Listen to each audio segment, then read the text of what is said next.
ஹரே கிருஷ்ணா. நாம் இப்போ கோகுலத்தில் இருக்கிறோம், திரு ஆயர்பாடி. இதுக்கு ஹிந்தியில் சௌராசி கம்பா அப்படின்னு சொல்லுவாங்க, நந்த பவன் அப்படின்னு சொல்லுவாங்க. இது 84 தூண்கள் இருக்குது. இந்த 84 தூண்களும் கிருஷ்ணர் காலத்திலேருந்தே இருக்குது. கிருஷ்ணர் வெண்ணெய் சாப்பிட்டு கையெல்லாம் கழுவ மாட்டார், அப்படியே இந்த தூணில் தேய்ச்சிருவார். இது தூண் ஒரிஜினல் 5000 வருஷத்துக்கு முன்னாடி உள்ளது. தூணு சீலிங் ரெண்டும் இங்கே ஒரிஜினல். இதில் ஒரு துவாரம் தருது. இதில் தான் யசோதம்மா தயிர் மத்து மேலே சப்போர்ட்டுக்கு வச்சு தயிர் கடைவாங்க. இந்த இடத்துல யசோதம்மா தயிர் கடைஞ்ச துவாரம். கோகுலம் கிருஷ்ணரை தரிசனம் பண்ணிக்கிடுங்க. Nanda Maharaj left side, Nanda Maharaj right side Yashodamma, middle Balaram. கிருஷ்ணர் கீழே ஊஞ்சலில் இருக்கார்.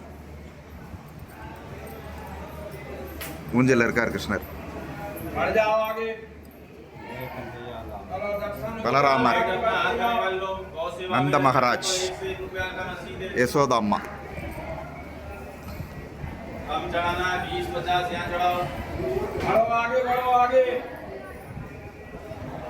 இது யசோதம்மா கிருஷ்ணரை தொட்டில் கட்டி ஊஞ்சல் ஆட்டின இடம். இது அந்த காலத்தில் எலக்ட்ரிசிட்டி கிடையாது, அதனால் இதில் எண்ணெய் ஊற்றி தீபம் ஏற்றுற இது.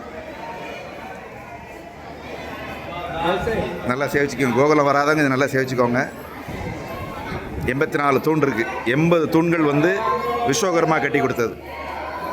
இந்த 4 தூண்கள் பிரம்மா கட்டி கொடுத்தது.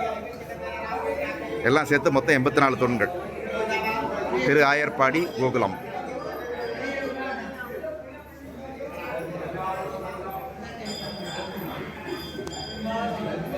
இந்த தூண்கள் எல்லாம் 5000 வருஷம் பின்னாடி உள்ளது. கிருஷ்ணர் காலத்திலே இருந்திருக்கு. கிருஷ்ணர் ஓடி ஆடி தொட்டு விளையாண்ட தூண்கள்.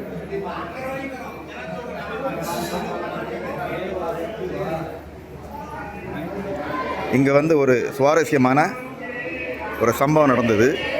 ஒரு சமயம் சிவபெருமான் கிருஷ்ணரை தரிசனம் பண்ண வரார். அப்போ கிருஷ்ணருக்கு ரொம்ப அசுரர்களால் ரொம்ப தொல்லைகள் அதிகம். அப்போ யசோதாம்மா சிவபெருமானை பார்த்து பயப்படுறாங்க. ஏன்னா அவர் கழுத்தில் பாம்பு திரிசூலம் இதெல்லாம் பார்த்துட்டு இவரால் தான் பையனுக்கு எதுவும் பிரச்சனை வருமோ நினச்சி அவங்க கிருஷ்ணரை பார்க்கறதுக்கு அலோ பண்ண மாட்டேங்கிறாங்க. அப்போ சிவபெருமான்